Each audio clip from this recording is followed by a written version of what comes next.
Thanks for that introduction, Sarah. And what I'm firstly going to do is just let you know what we're going to be covering. So what's covering my first point up here is I will do another brief introduction just to tell you a little bit more about myself, about herbal medicine in general, and how this topic came about as a coffee morning topic.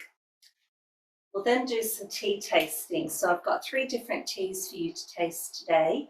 So as you taste it, I'm going to talk you through thinking about what the flavour is, what the smell is, what you can see on it. And you're going to swill it around in your mouth and try and work out what things you can find in that tea. So anyone that's done wine tasting, a little bit like wine tasting, but without the hangover. So we'll do 1 tea at a time, so you'll taste it. We'll write some things down about it. We'll have a chat about it.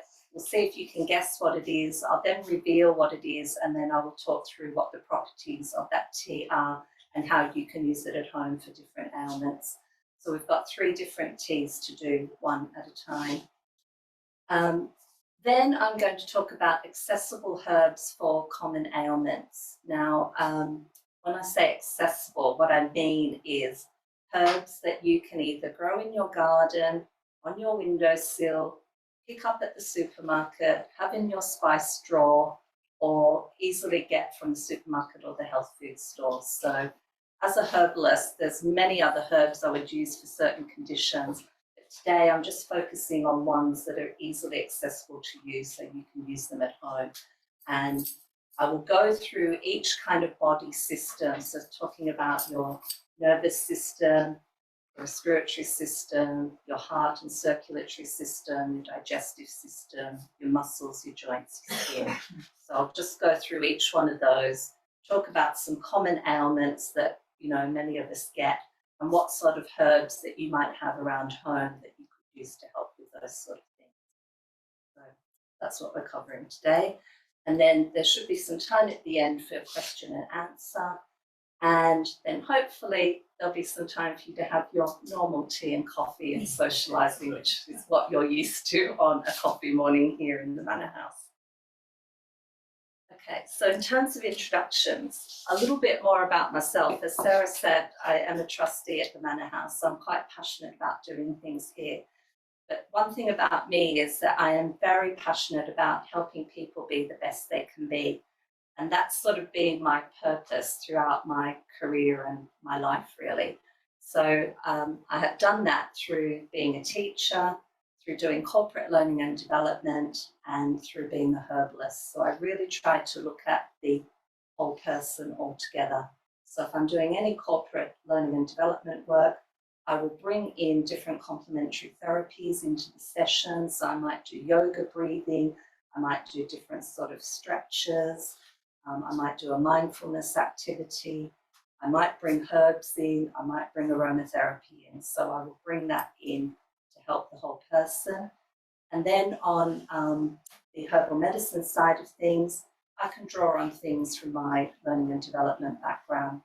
So a lot of people's ailments are made worse, for example, by stress. Stress could be, for example, the fact that you can't say no to people, so it takes up all your time and you have to end up doing a lot of things that you don't really want to do because you just can't say no to people. So I can help provide you with a model, for example, how to say no nicely and politely to people. Or you might need help with time management, or you might need some ideas about how to wind down in the evening so you sleep well. So I kind of interweave my skills together and help you as a whole person. So that's a little bit about me. I practice herbal medicine over at Ilkley Complementary Therapies, which is just diagonally across over here from the Manor House front door. And I work with Jenny Howarth here. Many of you know Jenny. So Jenny owns and runs the clinic. And, we'd be very happy to see any of you over at the clinic. I do herbal medicine. Jenny does homeopathy, flower essences, Bowen and Reiki. And then we have a range of other therapists as well. So please do talk to us later at the end if there's anything particular you'd like to find out about, and there may be other therapists over there as well that can help you. So then a little bit about herbal medicine and what herbal medicine is. I mean, essentially it is using a plant to heal. So you might use the leaves, flowers, the bark, berries, the resin, the roots, any part of the plant. And each one of those bits of the plant has different chemical constituents in it. And it's those chemical constituents that have particular actions. So they might be anti-pain, might be one of the main chemicals in the leaf, for example, or it might be something that calms you down as the main chemical in the plant. And that's how the plants are used.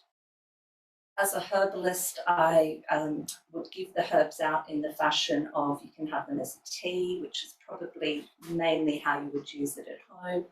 You can have it as a tonic, where the chemical constituents have been drawn out of the plant into an alcohol substance. You can have them as an inhalation, either making a steaming tea and inhaling that, or using essential oils. You can use a steep tea or essential oils into a bath. You put the tea as a compress on your skin. You put essential oil mixed with another oil onto your skin for skin conditions. So there's many different ways in which you can use them. And then a little bit about why this sort of topic came about, because I know normally on a coffee morning we're talking about something historical, something within the local area, maybe something about art. This topic came about when we were launching our new medieval garden on the side of the house, which Keith actually led the project of. And we started to look at the interpretation for that garden, and there's a number of herbs in there that were used in medieval times for healing. And the medieval housewife actually had to know how to grow herbs, had to know how to go out and forage herbs, and actually use those to treat her family or her friends. And that was the medicine that was available at the time. And so that was how this topic came about, because we were thinking about the garden and its relation to the house. And I said, herbalist, I can do something on healing herbs for common ailments. And a lot of the ways the herbs are used today are still the traditional use, and science now is catching up with what people knew hundreds of years ago instinctively, and through trial and error what they actually used.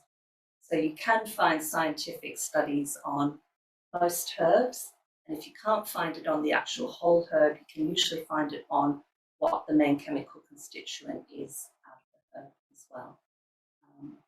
I currently am a dissertation supervisor at the School of Herbal Medicine, and all my students are able to find scientific papers to back up what they're wanting to find out about particular herbs. So that's a little bit about. Now we're going to go on to the tea tasting. So the people at home, as Sarah said, you might just like to listen to this, have a think about how perhaps you might want to host one of these herbal tasting sessions with some friends in the future, or later on today or tomorrow when you're having even a normal cup of tea, you might want to use these sort of ways of looking at tea to think about what you're actually experiencing when you have a sip of the tea, when you smell it, when you look at it. And it can be quite a nice mindfulness activity and a nice relaxing activity. Of course, people here can do that as well when you leave here. So a little bit about what we're looking at when we do a tea tasting. So as I said, a little bit like with wine, firstly you're looking at the colour of it. So you'd be looking at whether it's light or dark. Maybe when you're looking at the whole actual tea before it's brewed, you might be looking, are there leaves in there? Are there flowers? Are there seeds? Can you see bits of bark?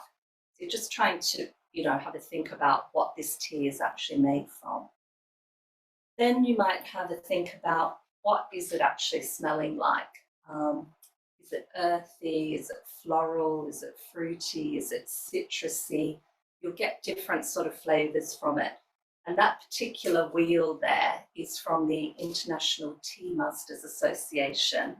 And it is actually used for sort of, you know, normal English breakfast tea, green tea, oolong tea, etc. But it's hard to actually see, and I do actually slightly larger there, but it goes through and actually sort of talks you through maybe different types of flavours that you might actually get. Then when you taste it, you want to start to think about perhaps, is it bitter, is it sour, is it salty? And again, this picture of the tongue here shows you whereabouts you experience different flavours on your tongue. So when you're trying it, you might like to have a think about where you're actually experiencing the different flavour from the tea. And when we taste it, you're going to take a sip, you're going to sort of swirl it around in your mouth, and you're going to try and see what flavours come through, maybe where in your tongue it is, and then, you know, really sort of get into it and have a think about where is that tea going in your body. You might find you sort of feel the sensation of it in your stomach or in your head or in the ends of your fingers or whatever. So I'm going to talk you through that, and that is why on your clipboards you actually have a little tea tasting sheet there, so you can write down some notes about how it looks, how it smells, how it tastes, and how it feels. So we're going to do tea number 1 now. So Jenny and Carol first are going to hand out a little sample of what the dry tea actually looks like. So if you just want to have a look at it and pass it along, and just have a think about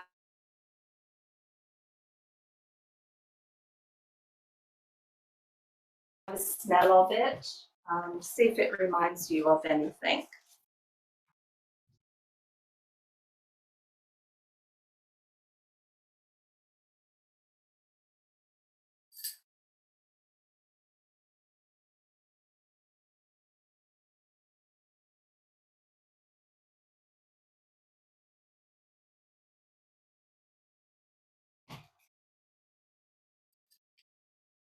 So as you do that, if you want to write down any thoughts, you can, and then we're going to actually pass around the first tea, but please don't drink it until I ask you to.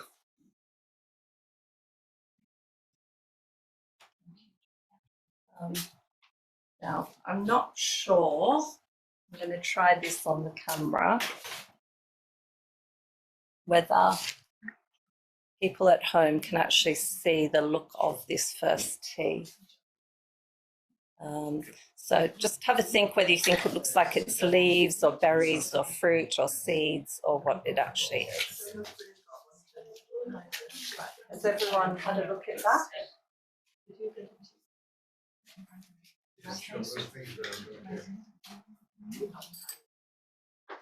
Smaller bits. They're the same. Right, yeah, don't have a sip yet, please, until I ask you to. Yeah.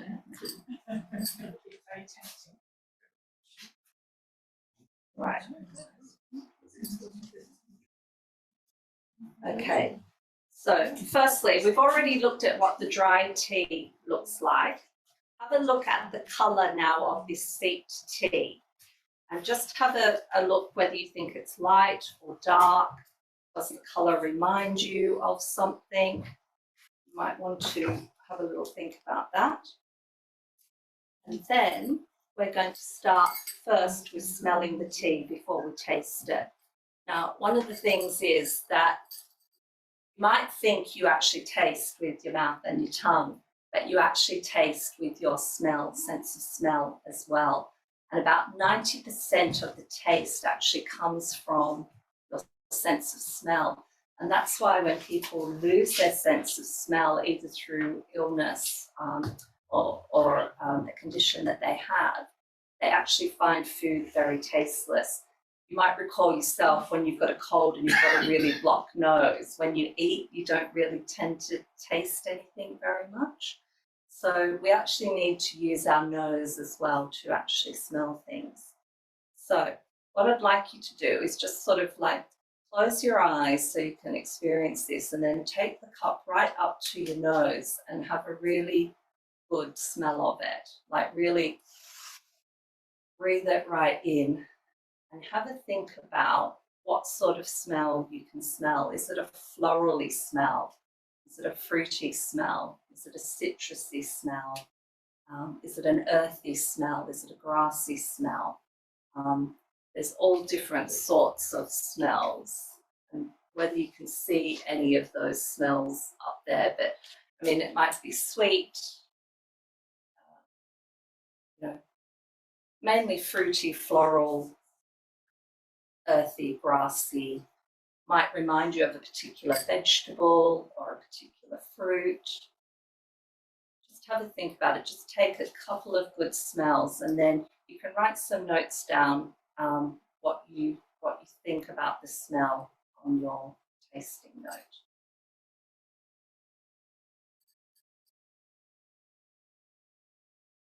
So once you've done that a few times, then you can take your first sip, and as you sip it, just hold it in your mouth a little bit, and then before you swallow it, maybe swill it around, and just have a think about what can you taste. Again, can you taste something floral or fruity or citrusy or earthy or grassy? Does it taste like a particular vegetable or fruit? Looking at that diagram of the tongue, you might like to think about, take a few sips to do this. You might like to think about, are you feeling it in a particular area of your tongue? So are you feeling it right on the front tip, which is the sweet smell, or on the sides, which are the bitter, the salty, or in the middle sides, which are the sour? Right at the back of your tongue is the bitter feeling, and the bit in the middle is the umami, sort of very savoury, like soy sauce type of taste. Just take a few sips, see what you can taste. Maybe you taste something first, and then after you swallow it, you taste something different. And then just maybe write down a few ideas what you can actually taste on that particular tea.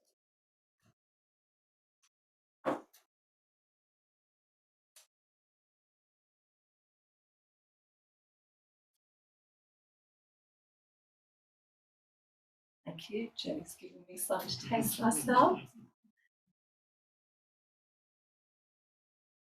My favourite ones. Yes, I chose it.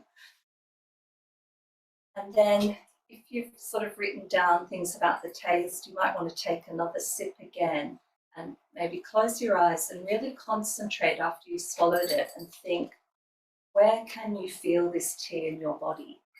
Do you think it's going to your stomach or to your head? Is it going out to your fingers or your toes? Is it also giving you a sense of calmness, or is it making you feel revitalized and refreshed? Have a think about where in your body it is and maybe how it's making you feel. Take a few sips to do that, hone in on those things, and maybe write down some ideas.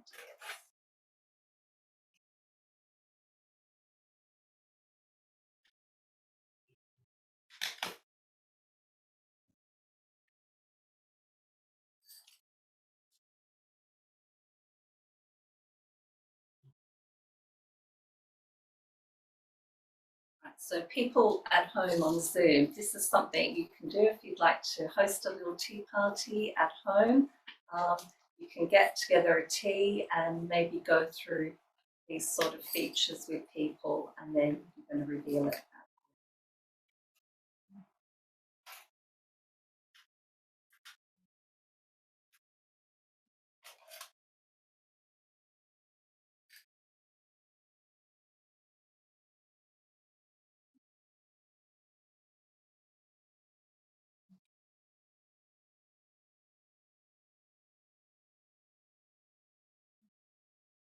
Right.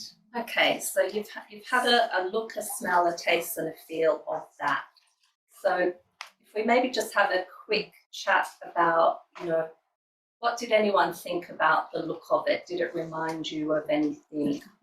Did you think it was leaves or flowers or fruit, berries, or what did you think it was? Anyone? Leaves and stems. Yeah. So it was definitely looked like chopped up leaves, didn't it? Did it remind you of anything else maybe that you use in cooking or anything? Lavender, really, when it's dry. Yeah. Sage, yes. Yeah, sage. Or to me, it looks a bit like dried mint when you use that in cooking. What about the colour of the seep tea? Is that dark or light? Did that remind you of anything or give you any thoughts from looking at the colour of it? Lemon juice. Yeah. So it has got a very lemony sort of colour, hasn't it?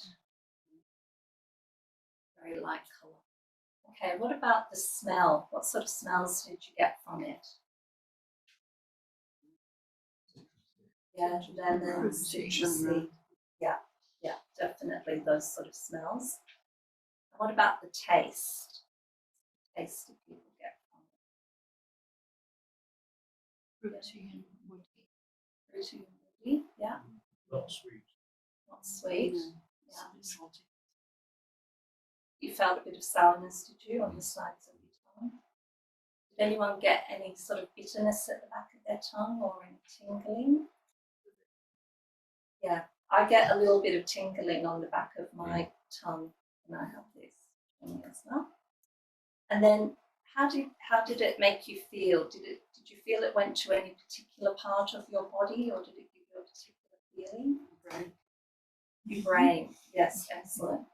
Yeah. Anywhere else for anybody? Yeah. Sorry? Throat. Yeah. I kind of get it in my head, but I also sort of get it down here as well when I really think about it. So, anyone like to guess what the herb was? Could be verbena, but it's not. A similar taste, yes, a good guess.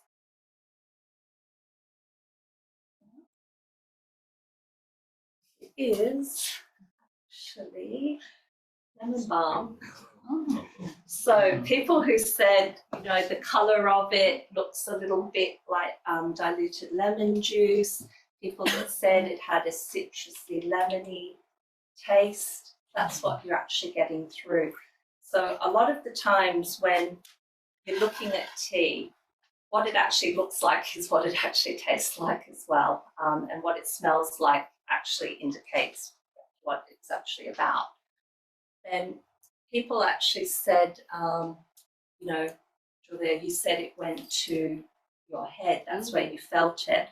Lemon balm itself is a very good nervine herb. So it is used for stress and anxiety and that sort of thing. I'll just go to the next. Oops. Go to the next herb where I've written down some of the things that it's useful for. So one of its main things is as a nervine. So any nervous system things, but it's also a very good digestive herb as well, particularly when you get stomach aches because of stress, anxiety, worry. So I know I'm a person, when I feel stressed, it goes straight to my stomach and I can feel that. And I remember when my children were younger and having to leave work and getting through traffic to try and pick them up from daycare sort of thing before it closed, and I'd be stuck in traffic and it would just go straight to my stomach or my stress. So it is a great herb to use if you want to feel calmer, relax, if you get stomach aches that are brought on by actual stress. So very good for digestive issues, nervous system, and because it is relaxing as well, it also has some sedative properties in. So it is quite a mild sedative. So if you would just like something just slightly to help you drift off to sleep, it's a really, really lovely tea to have like maybe an hour or two before bed. And because it does have that sort of refreshing citrusy smell, it's almost like, you know, having an after dinner mint after dinner. You can sort of have it in that type of sense. And someone say something, because it is vasodilating as well, so it's good for your circulation. I think somebody else said something about, I'll say something about it going to your hands. So it's good for circulation.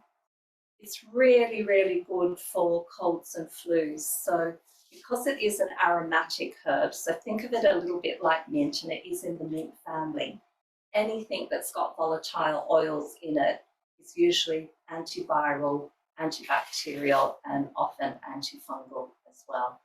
So really good for coughs and colds. It's particularly indicated for cold sores and for chickenpox and for shingles and herpes, those type of conditions. You can use it for your endocrine system, for hypothyroidism.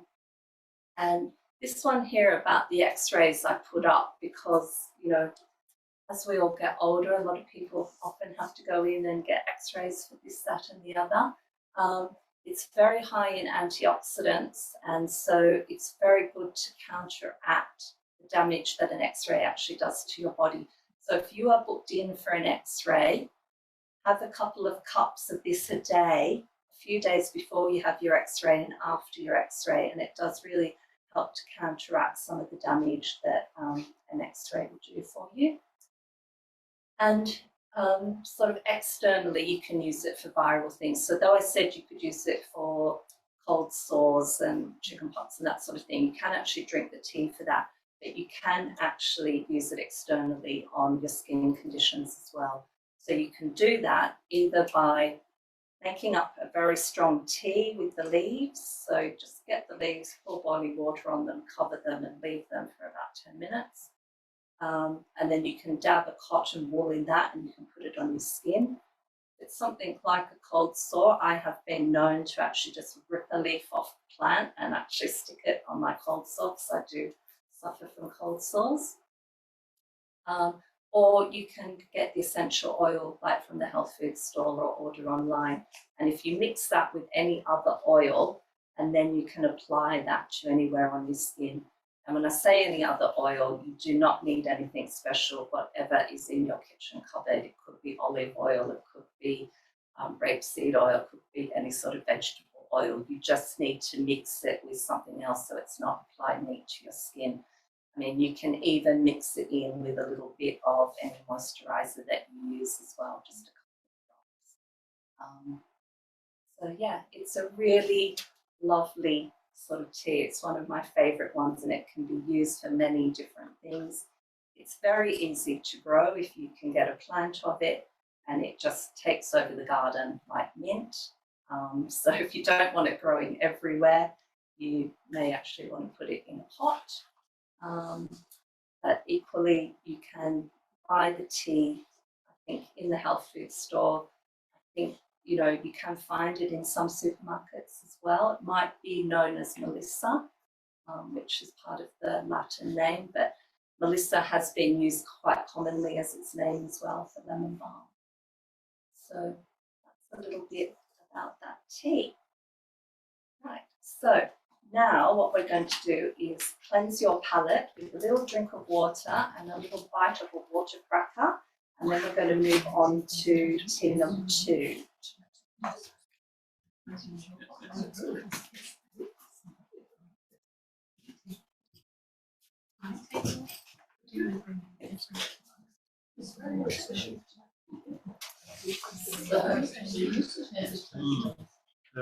go back to there.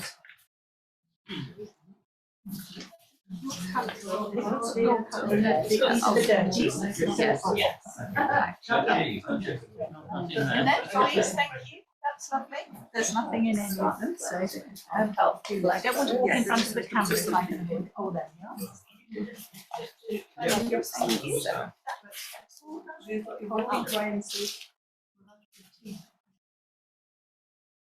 Did you get your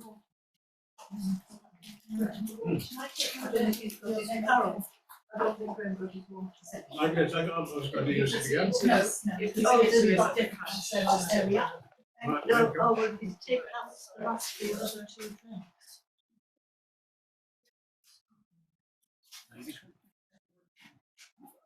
Oh. Right, so as you're doing that, I will pass around tea number 2 for you to have a look at as the dried herbs, if you pass it that way. So have a look at the next tea, dried, and the smell of it.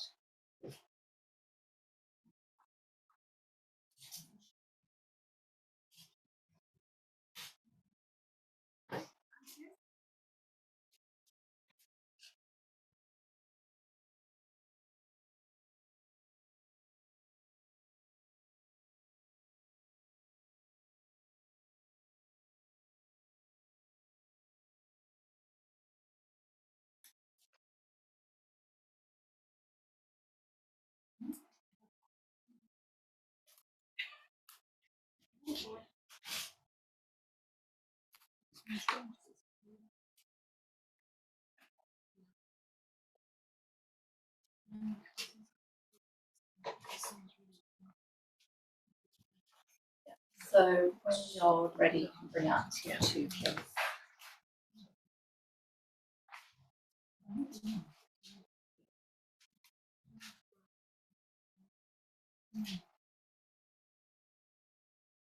I told you it was going to be like wine tasting, hence you've got your crackers to cleanse your palate.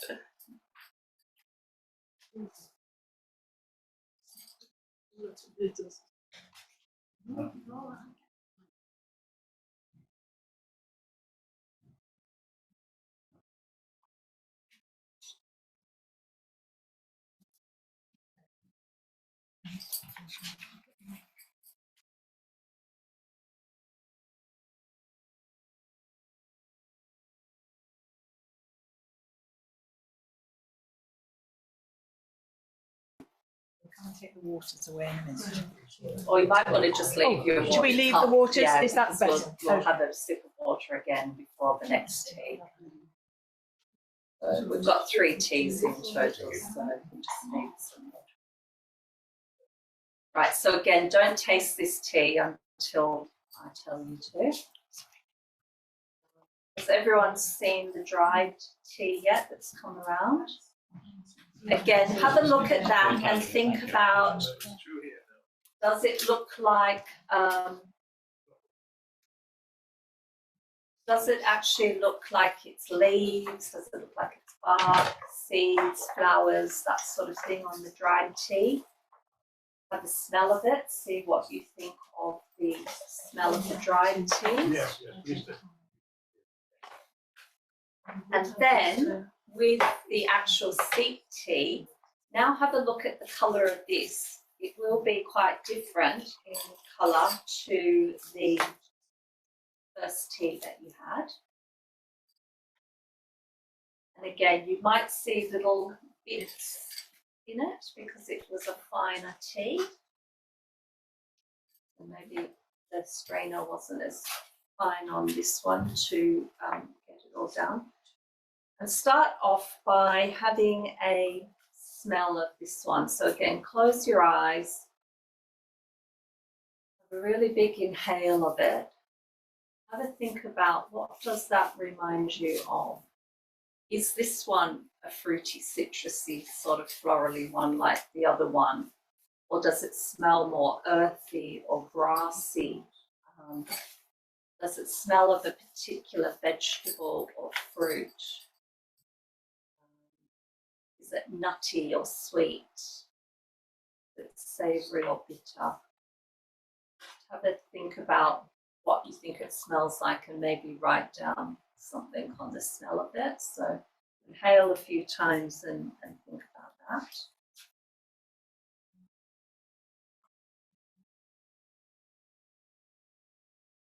And then when you're ready, have a sip of it and again hold it in your mouth think about what you're tasting, swirl it around, think about, is it salty or sweet or bitter? Where are you feeling it on your tongue?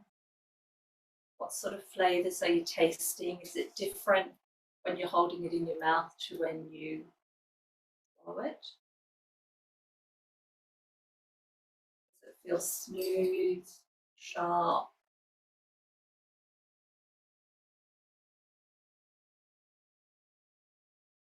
Taste it a few times and see what you think.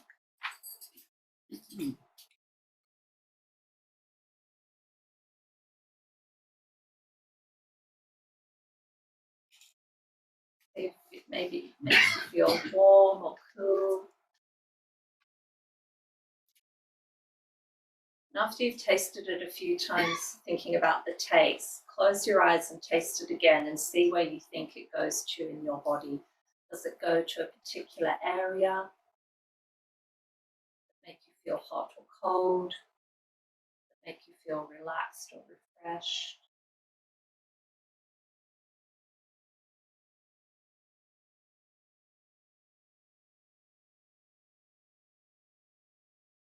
And then just write down some thoughts on it.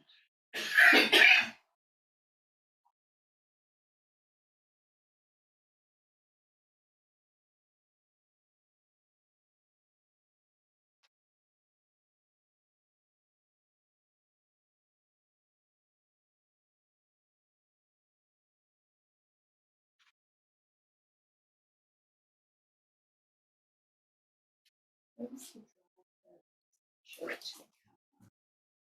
Oh, great.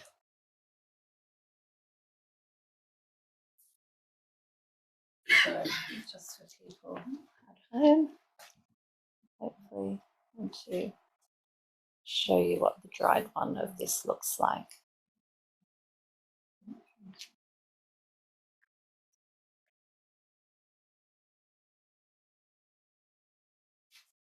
Right, okay, so what did you think about the look of this one as the dried herb? Again, what sort of part of the plant do you think it might have come from? Yeah, so again, it looks leafy. Does it look like the other one, or do you think it looked different in some way? Not too keen to begin with, Right, but there's an earthy smell. yes, it is a very earthy smell. Did anyone else feel that? Yeah. Yeah. Yeah, exactly. I get a very animal slaughter kind of smell to it when I smell it. That's what I think of. So earthy, rabbit hutch, animals, that sort of, I have a sort of like a animal blood type of smell is what I get to it. Like a garden bonfire. Yeah. Could be, something, you put fertilizer on the garden, that type of, that very earthy sort of smell. What about the taste then? Can I say Yeah. it was cucumber, sort of smooth All right, okay. taste. Right. That's different to the feeling. Yeah, okay. It's like broccoli. Yes, broccoli, very interesting. Did anyone else get any other sort of vegetable sort of taste? So something green. Yeah, okay, so a little bit of aniseed that you're thinking. Okay, yeah, oily. Warming. It's bitter. Yes, it is quite bitter. Cool. Yes, it is actually, when I reveal it, it is bitter and it is cooling as well. But it may have a warming effect on some people. So can anyone guess what that herb might be? Nettle, excellent, top of the class. So let me go forward to my nettle. That's what it looks like. So, I mean, we probably all know what nettles look like, but it looks a little bit similar to lemon balm, this sort of leaf, but the leaves are more spiky. Hence, when you chop them up, that's why you've got bits in the cup, because they're sort of, it's harder to chop up. So, nettle. excellent one for you to have at home for allergic conditions. So one of the main chemicals in it is it has an antihistamine property in it. So if you get hay fever or anything like that, any sort of allergies, up to 3 cups of nettle tea a day can work really effectively for you with hay fever. And because it's got antihistamine in, it's also good for skin conditions as well. Now, a lot of people think with skin that you have to apply things on your skin. So if you go to the doctor, you will get creams to put on your skin. But skin issues are usually to do with something that's going on inside of you, something that's not cleared in your system, your digestive system not working properly, not having the right gut bacteria in your system. So you need to take things internally as well. So if you get rashes, eczema, dermatitis, that sort of thing, nettle tea can be really useful. And again, this is something you can forage in your local area, or if like me and you don't do gardening very well, you probably have a lot of nettles in your garden as well. And I've got a lot on the back fence of my house. So carefully with gloves so you don't sting yourself, you can collect them, put the leaves into a pot, pour boiling water on. The sting is gone once you've poured the boiling water onto them. It's very good for arthritis and joints, and that is because it has a pain relieving chemical within it as well.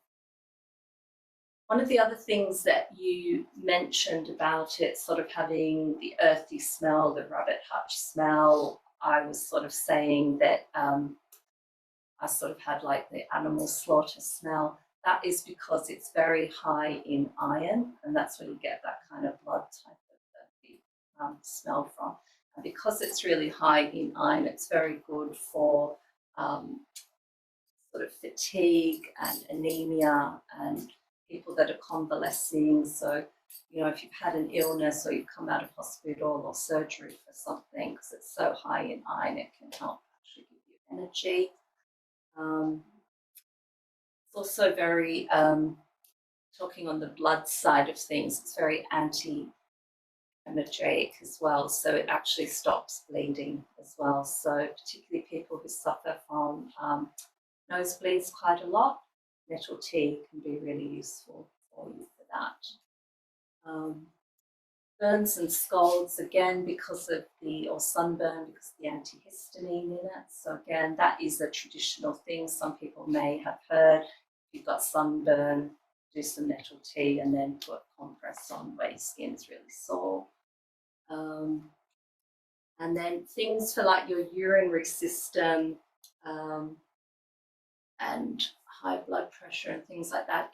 It's a herb that actually cleanses you, which is where the sort of feeling of cooling comes from. It sort of gets rid of inflammation, it clears out things in your liver. So anyone that's got any sort of liver conditions, it's again very good for helping your liver to function really well. And it is really indicated in high blood pressure as well. So again, if you have high blood pressure, taking tea. So using this at home, one of the best ways is to actually make a fresh tea if you've got nettles growing around near you, or you can buy nettle tea quite easily in the supermarket or at the health food store as well. So that's kind of the best way to do it. And then maybe make the tea and make a compress with a cotton pad or a clean sort of muslin cloth, and you can put it on any skin conditions as well. So that's nettle. Again, very useful herb, used for lots of different sorts of things. But if you remember the taste of it being earthy, you'll remember that it's kind of high in iron, and it's that iron that helps you with fatigue, anemia. But also think about it as being one of the main anti-allergy herbs as well. Okay, so we're now going to have another glass of water and another cracker to cleanse your palate, and then we're going to have one more herb.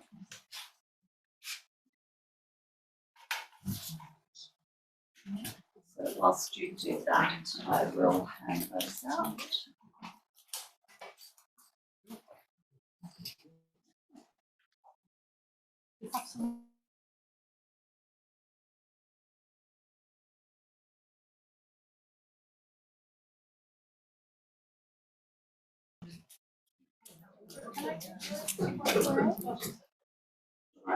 I will leave it without putting one in. So.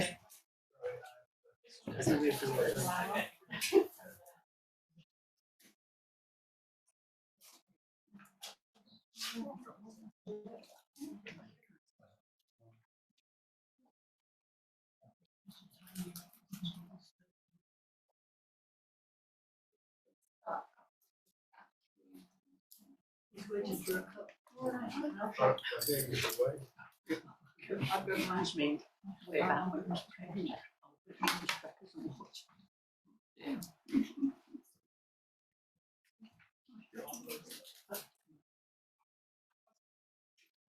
I felt too sick. Yeah. Oh, you know, you could only get this down. What? A long time ago, but I do remember it. I do remember it. I only had it in the evening, not during the day. Very bad. Then It wasn't terrible. The first one very bad. right, so again, when you're looking at this herb, have a look. Does this one look like a leaf, or does it look like a different part of a plant?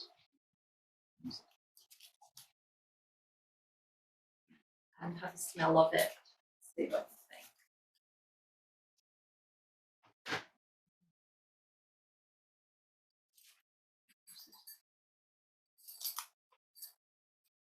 think.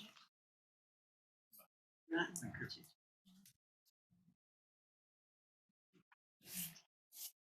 Are we ready for the third tea? Yes, please.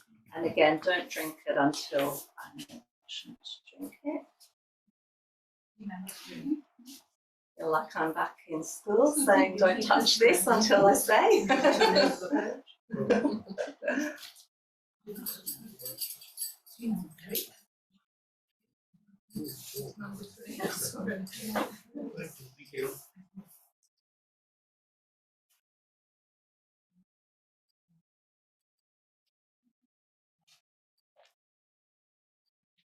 Once you finish with the dried one, if someone wants to pass it to me, I'll show people at home on Zoom.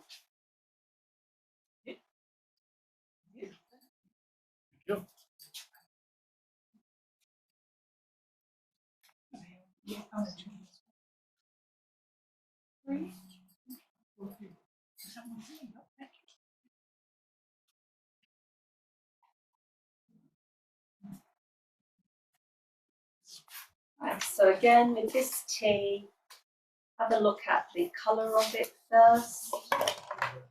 If you see anything in it.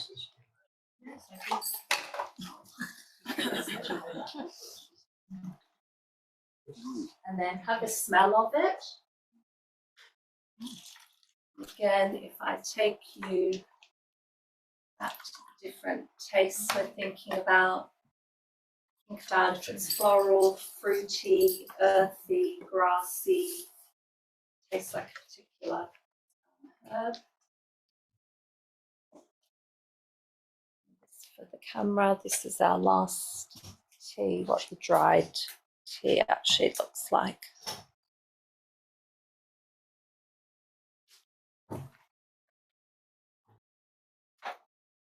I forget to say, when someone said that the nettle tasted a bit like broccoli, again, that's the iron content in it. So some people get broccoli, some people get spinach.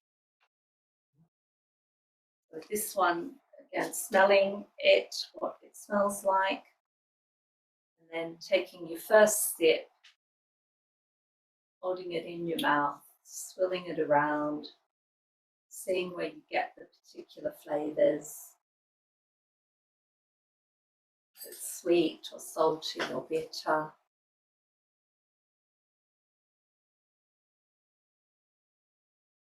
And have a few sips to kind of determine that, and then have a sip and close your eyes, swallow it, and have a think about where in your body it might travel to.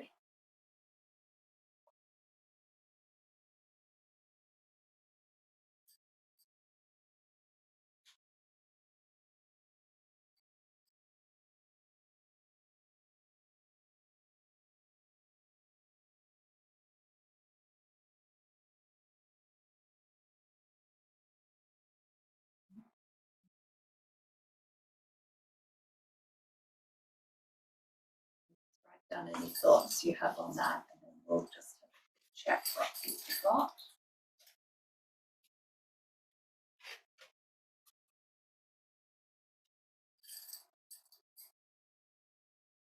You find this one a nice contrast to the middle.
So when you looked at the dried herb, what part of the plant do you think that herb comes from? Yeah, it might look a little bit like seeds or flowers. Yeah. They're light, they breathe on them. Yes. Yeah, very, very light. Yeah. Okay. So that was the look of it as a dried herb. What about the actual seed tea? What is the colour of that? What's that like? Sorry? Between the other two. Between the other two, yeah. So it's quite light in colour. More orangey. Right, a little bit orangey. Okay, and then what about the smell? What sort of things do people get from the smell? I could not put my finger. So you know it, do you? I do know. Yeah, it is something quite common. So when I tell you, you'll know. Yeah. Licorice. Yeah. Licorice. It come from. It might have a little bit of banana seed because did you feel it on the back of your tongue? There's a little Yeah. bit of bitterness from there. I thought it was sweet at the window. Yes, it does have, it is sweet and bitter. So a lot of herbs have more than one thing. That's why they're very complex. Hence doing a whole science degree on them, which I can't give you in an hour's time. But yeah, herbs are made up of lots of different chemicals, and there'll be one or two that are more percentage in the plant than others, but that's why you can get different tastes and flavours in there, and that's why one herb can often be used for more than one thing because they'll have different actions in them. And did it go to your body anywhere? Did anyone feel that it went to the bladder? Okay. They all do that. Right, okay. Stomach. Stomach, yeah. Not gentle, comfortable. Yeah, very gentle and very comforting. Yes. The back of your throat. Yeah, the back of your throat, up around your throat. Yeah. Yeah. That's all giving hints as to what it actually is. So does anyone want to make a guess on that one? No. Licorice. Fennels with chamomile. No. I thought it was caraway. No. Looked like millet. Cardamom. Right, okay. When I show you, you'll think, oh yeah. Let's go through It is Oh, elderflower. So when you said, Sarah, that you could taste it, but you couldn't quite pinpoint it, it may have the taste of elderflower cordial slightly on there. And when you said it's light, because the flowers are very, very light and very airy. And if we have a look at what it is mainly used for, when you said it was around your throat area, it is one of the main respiratory herbs because of the chemicals in there. So it is anti-inflammatory, it's anti-catarrhal, it sort of clears all your throat and your sinuses, and you said like at the back of your throat. So any sort of cold or flu remedy, elderflower is your thing. Now, also someone said it more went to their bladder and their stomach, and again it can be used for digestive things because it is very anti-inflammatory as well. And because it's a very light herb, it's quite uplifting as well. So again, good when you're not feeling great. It can just sort of help you feel a bit better just from the lightness of it and the smell actually of it. Now, elderflowers, you can actually collect those from around the area, do a bit of foraging, and you can simply pour boiling water on them and make a tea that way. Or some people may have used them and used a recipe to make like an elderflower cordial from fresh tea. So again, you could have it as a tea or a cordial. It's also a herb that is quite easily bought, usually in supermarkets and the health food store in tea bags these days as well. Now, slightly different to the elderberry, which obviously is the same plant. Elderberries are actually just starting to come out now. I've seen them on the trees in the lane where I live. Once they turn a dark purple, again, you can forage those and you can boil those up in a pot with hot water and then strain them off, and you can use that. You can Google recipes to make an elderberry syrup as well, which is really nice on your throat. And as I've got there is some mucilage in the flowers and the berries. And things with mucilage in usually sort of coat your tissues. So that's why it can be good for any sort of sore throats, colds, stomach issues. To help you feel better. I mean, there's not a huge difference between the therapeutic use of the flowers and the berries, but the berries maybe are more on the sore throat side of colds, and the flowers more on your upper respiratory. So it can be useful for hay fever as well. So the flowers do come out at springtime when people are getting hay fever. And when you start to sort of look at what plants come out at what times of year, it's amazing how Mother Nature actually provides for you the sort of plants that you need. So like, spring nettles, elderflowers, anything that's to do with antihistamine, upper respiratory, all comes out at springtime to actually help you as a therapeutic tool. So that is the end of our tea tasting today. Thank you for your patience, people at home. Hopefully you're able to see the tea and just hear what people sort of said about the tea. You might like to use the idea yourself to host a tea tasting, or as I said earlier, everyone can use these sort of ideas to think about when they are going to have any sort of tea at home, be that even the black English breakfast tea. You just want to take a moment when you make your tea to sort of look at it, smell it, taste it, close your eyes, see where it goes in your body. It's just a really nice little mindfulness, a couple of minutes relaxation in a busy day to just sit down and do something like that. I hope that's given you some ideas about how you can carry forward with tea yourself. And we are now going to just go on briefly to some accessible herbs for common ailments. And again, as I said, accessible, I've tried to look at herbs that can come from your garden, that you can forage, that's in your spice cabinet at home, that you can easily get from the supermarket. Just a little quick word about how a herbalist actually works using the herbs. I've said here that a Western herbalist approach is sort of art and science. Science because it is based on chemicals of the herbs, so we are using a scientific process. But the art because, as I've alluded to, one herb has many different actions, and it will be up to the herbalist by questioning and talking to the person to try and determine which one might be best. So, you know, you might have an upset stomach. I could maybe choose chamomile, I could choose lemon balm, I could choose elderflower, I could choose peppermint. Depending on what else is going on with you, I will pick a herb that maybe has another action that applies to what's going on in your body system.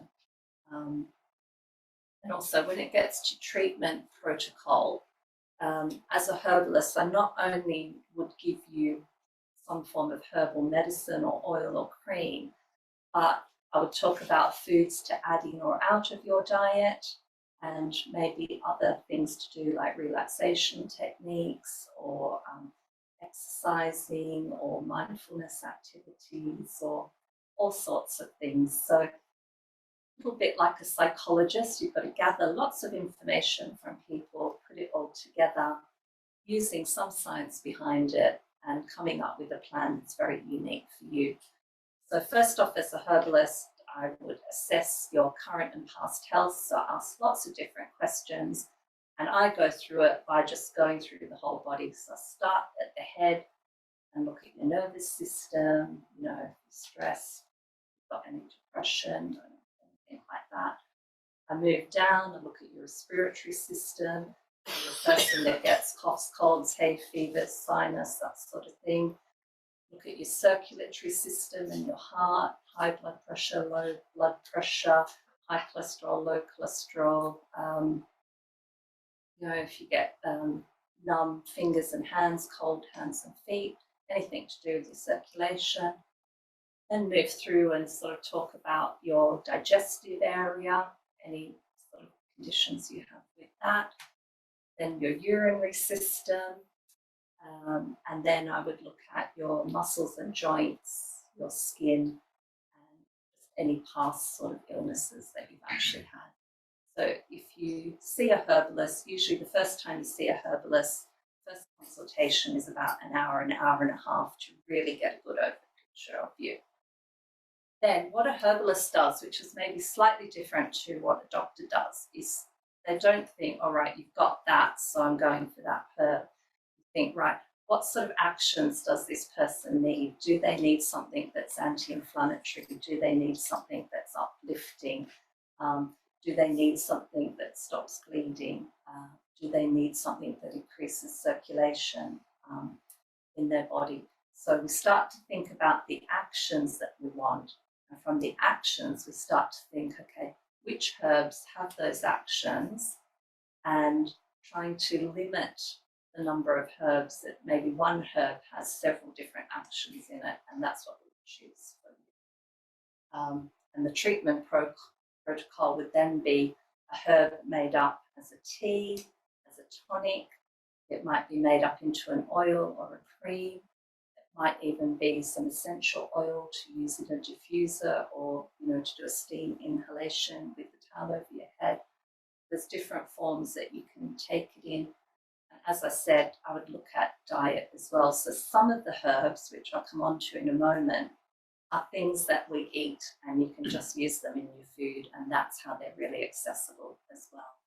So things to add in and out of your diet to help you, and then other things that you might need, relaxation techniques or wind down routines or wake up routines or whatever the case.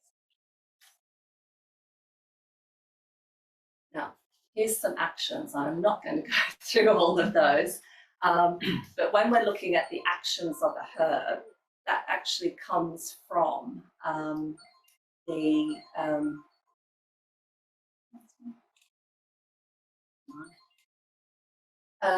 actions of the herbs actually come from the chemicals within the plant, and there's something like over 50 different types of actions in herbs.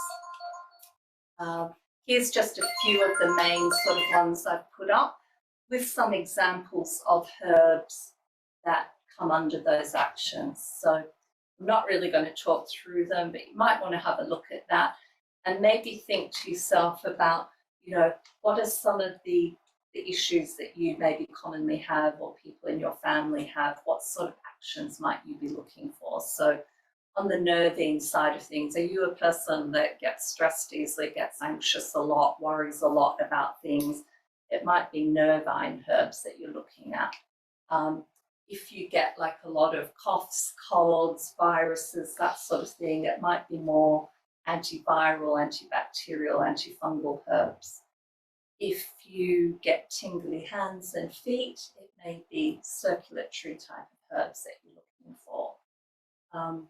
Demulcent herbs are really interesting if you get heartburn, if you get something like cystitis, anything where like an internal tube in your body is inflamed and sore, something that is a demulcent actually coats your tissues and allows things to flow through without hurting you and giving the tissue a chance to actually heal.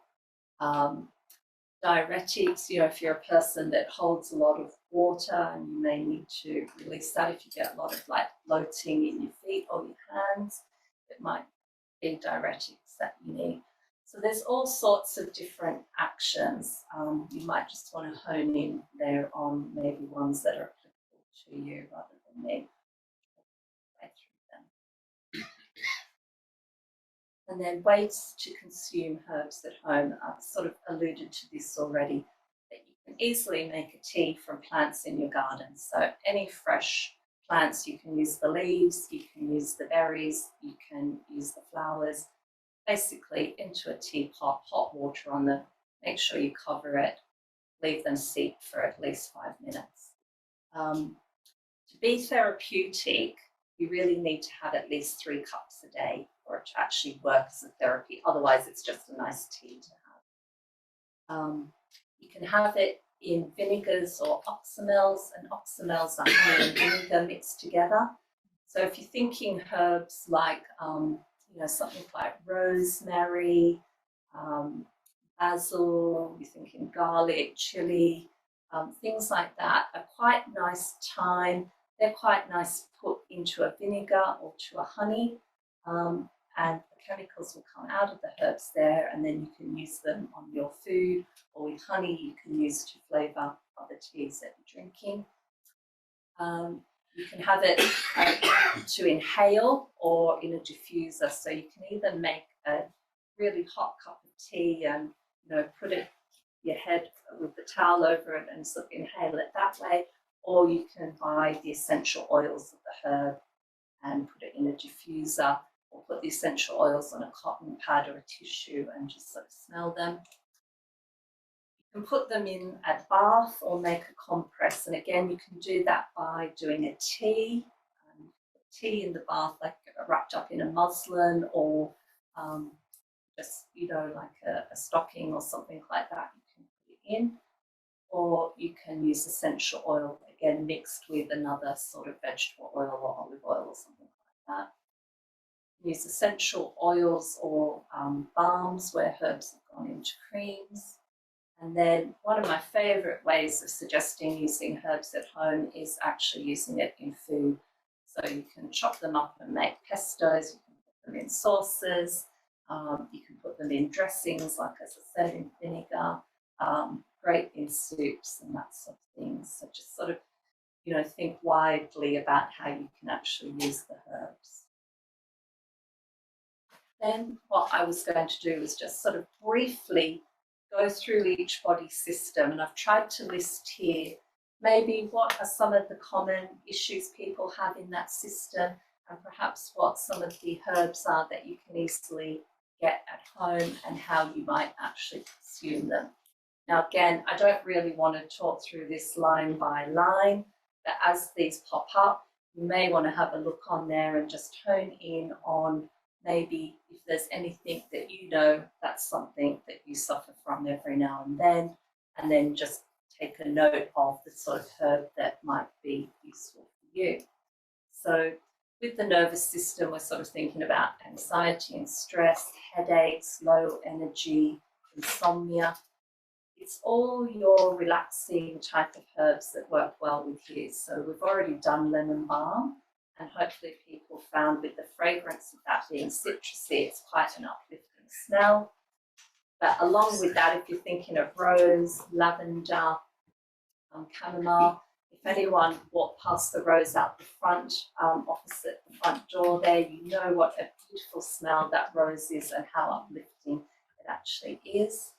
And all of these herbs here you can sort of use as a tea, make them as a tea, or you can buy them as essential oils and sort of inhale them in a diffuser or in a bath.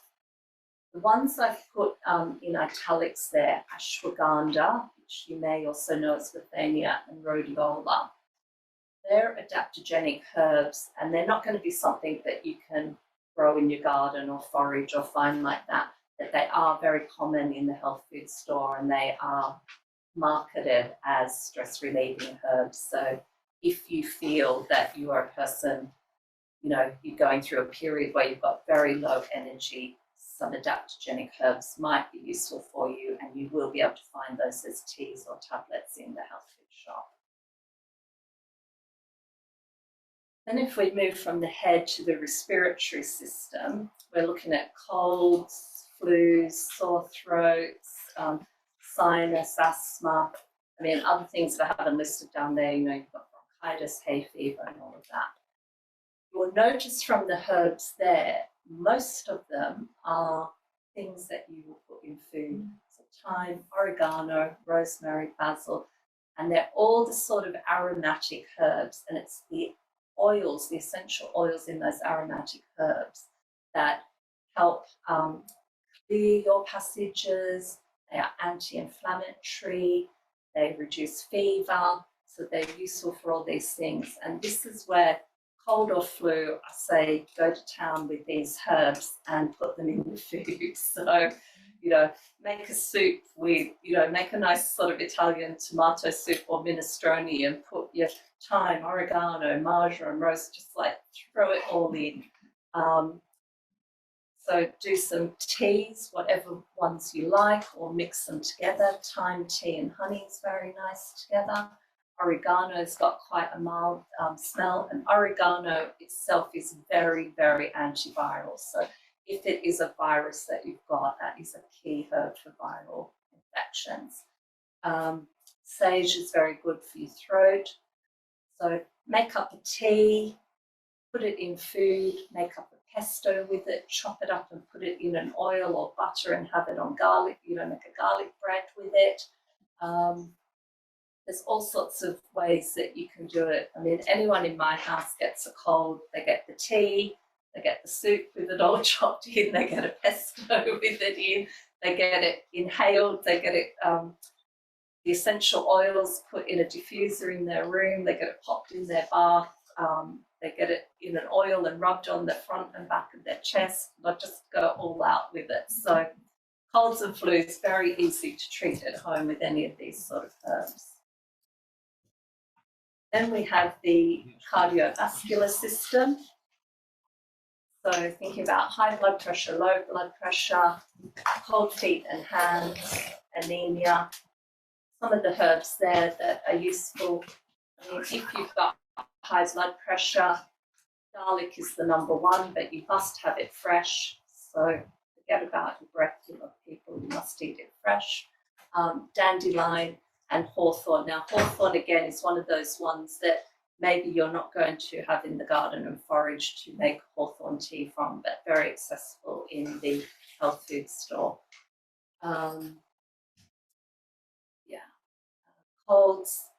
Cold hands and feet. Thinking about herbs here that help with circulation. So chili, ginger, cinnamon. Cinnamon is one of the more gentle ones. Ginger and chili are a little bit stronger. So depending on how strong you sort of feel constitutionally, you may go for ginger. And again, these are things that you can have as a tea. You can put some things in food, or you can put it in oil and rub it on different areas of your body, particularly cold hands and feet. You make a rub with chili, cinnamon, ginger in it to help you.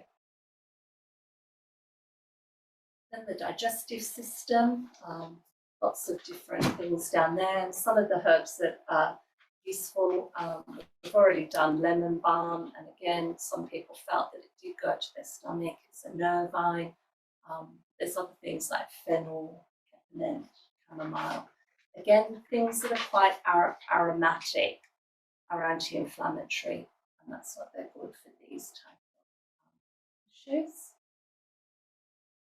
So again, you might just want to have a look at different types of conditions maybe that you get. And again, anywhere where you can put things in food like fennel, ginger, that sort of thing. Think of curries.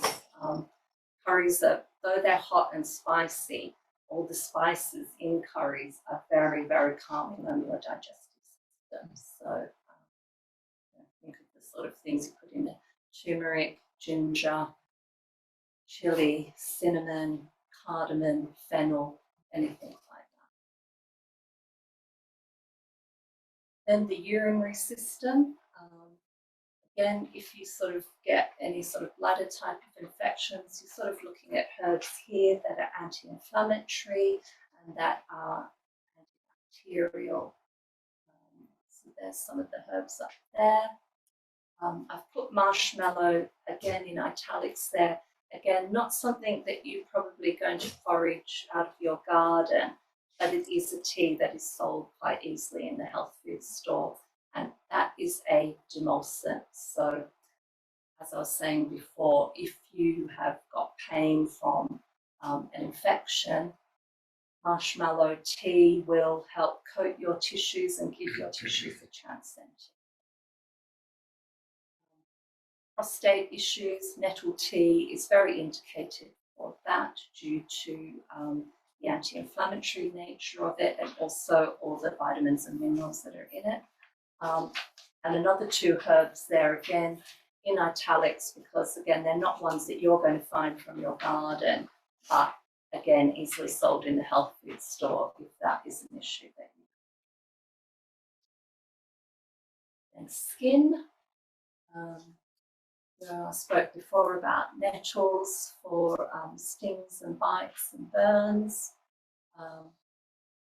bruises. People might already know arnica and witch hazel that's been used traditionally. Both of those things, they've got a lot of tannins in them, and if you were to taste them as a tea, you'd feel them on the back of your throat. And things with tannins basically suck everything up and close everything up, and that's why they're good for stopping bleeding, particularly nettles. Eczema, again, you can use nettle because of its antihistamine in it, but then you're looking at some soothing herbs like calendula and chickweed, St. John's wort, often good to take as a tea, but also to make up into an oil. And if you've got any fungal things, again, think of things that are really aromatic: thyme, oregano, garlic, that sort of thing. And dandruff, there's a nice recipe there if you're a sufferer of dandruff: nettle, rosemary, sage, mix in some apple cider vinegar, and you can rinse your hair with that. And then joints and muscles.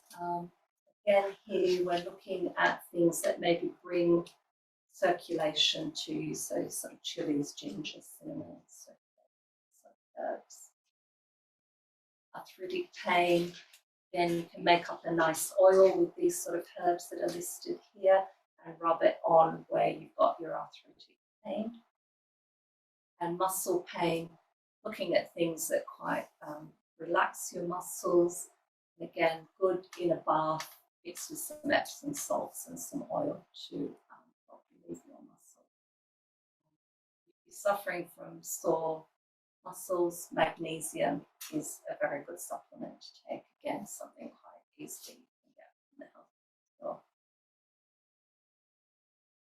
So that is a very whistle-stop tour because obviously I can't give you 4 years of a herbal medicine degree in a short period of time.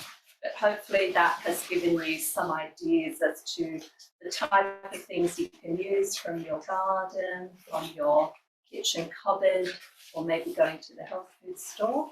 So just time for a few quick question answers if anyone's got any few questions. Yes, ma'am.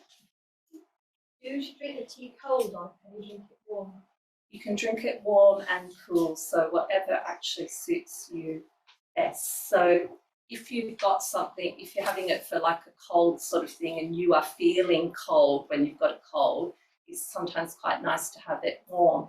If you've got something really inflammatory, you might like to drink it cool to help cool you down, but it doesn't matter. You can make it up at the beginning of the day, and as I said, for it to be therapeutic, you do need to have at least 3 cups a day. So you can make it in the morning and you can just leave it and drink it at room temperature later in the day as well. Anyone else? Have you got any remedies for alopecia?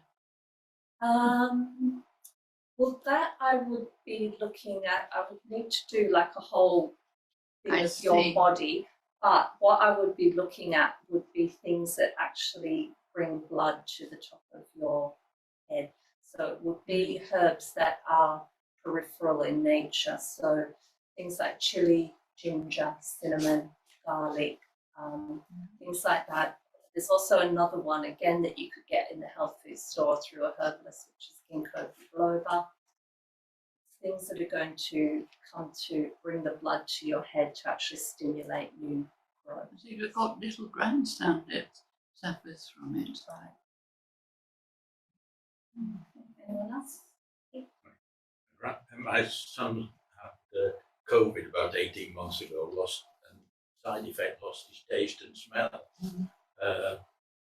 He's got a bit of the smell back, but generally the smell is foul rather than the proper smell. Yeah. Any bright ideas as to what he does?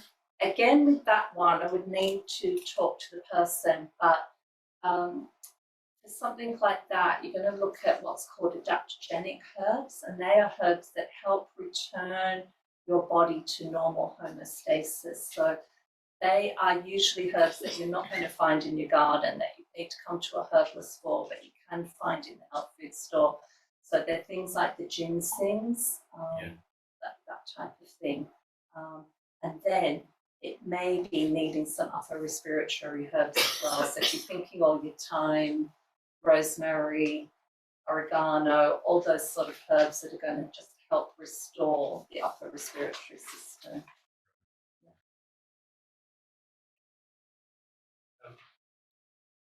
Suppose by the Middle Ages, which is where you found these gardens, the beings have worked out what did which. I suppose going back into history before that, there were lots of people who were prepared to experiment. Some of them didn't. Yeah. When did humans really start to look at remedies?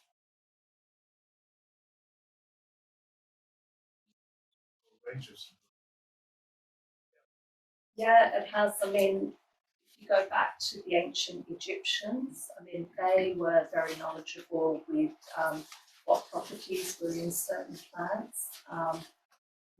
Hippocrates started like the first sort of what we know as a hospital, and that was all used sort of with herbs as well. So it goes back from ancient times. It was from the later Middle Ages where doctors started to come about, and that was due to like the establishment of physics gardens in and around like abbeys, and then specialist people came in there and they wanted to treat people in the abbeys with the plants from there, and that's where the whole thing of like women being called witches started to come about, because the physicians who were having some scholarly learnings about the plants, they wanted to feel special about treating people with the plants from the physics gardens around sort of monasteries. So, yeah. But as I say, sort of, as a herbalist, we know what certain plants have been used for, sort of what the traditional use are, and now science is actually backing up what they are, and also clinical observations as well. So when you've been a herbalist for so many years, you see how different herbs work on different people and what they actually do. But the chemicals and the science and the minerals that have been used, could we have found something for COVID out of this? Yes, there is. There's quite a bit of things, and a lot of studies were done in Italy around certain herbs, but also, you may have heard that on the news, but certainly about certain supplements as well. So zinc, vitamin D, vitamin C. But would there have been a longer time scale to produce them? I think, yes, it would take longer, and some of the symptoms of people who contracted COVID really did need to go into hospital for certain, immediate. So, I mean, herbal medicine can work really well on some acute conditions, and other things you do actually need to go to a doctor, to hospital for. But herbal medicine can work quite complementary with that. So you might get your immediate treatment at the hospital or through a doctor, and then see a herbalist to actually work with things with it. So, for example, if you're getting chemotherapy for something, a herbalist might give you some anti-nausea sort of herbs to help with the side effects of that. If you've had radiation, you get skin damage from the heat of the radiation. There's, certain very nice herbs done in creams and oils that you can put on your skin to help your skin heal. Other sort of medication, I mean, even something like high blood pressure medication can give people certain side effects like headaches, nausea, and things like that. So you can use herbs to counter that. So a herbalist will always work with whatever you're taking. So we take a full history of what medication you're taking through the doctor, and then we sort of work with that. Can I ask a further thing?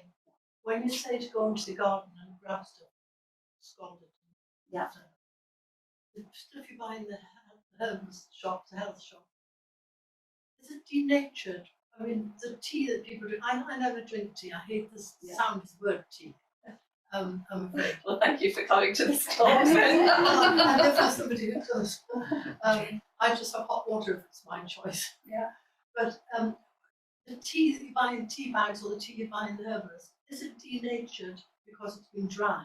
Or is it better to grab a hand freshly? So, Well, if you can have fresh, I'd always say use fresh. But dried herbs equally can be really good, but it is trying to find the best quality ones that you can find. So trying to see if you can find organic ones, trying to find ones that don't have other additives into them. So again, it's sort of like even like with food, you've got to like read the labels and see what's in there. Okay, to freeze them. Yeah. Freezing will seal it in. I'm going to draw us to a close, if that's all right with everyone. Partly because we do still have your tea and coffee, if you would like to have some non-herbal tea and coffee, if anyone would like to stay and have that, you're very welcome. Before we do that, can I just say thank you to Julie for what's been a really different and absolutely fascinating talk this morning. So thank you very much.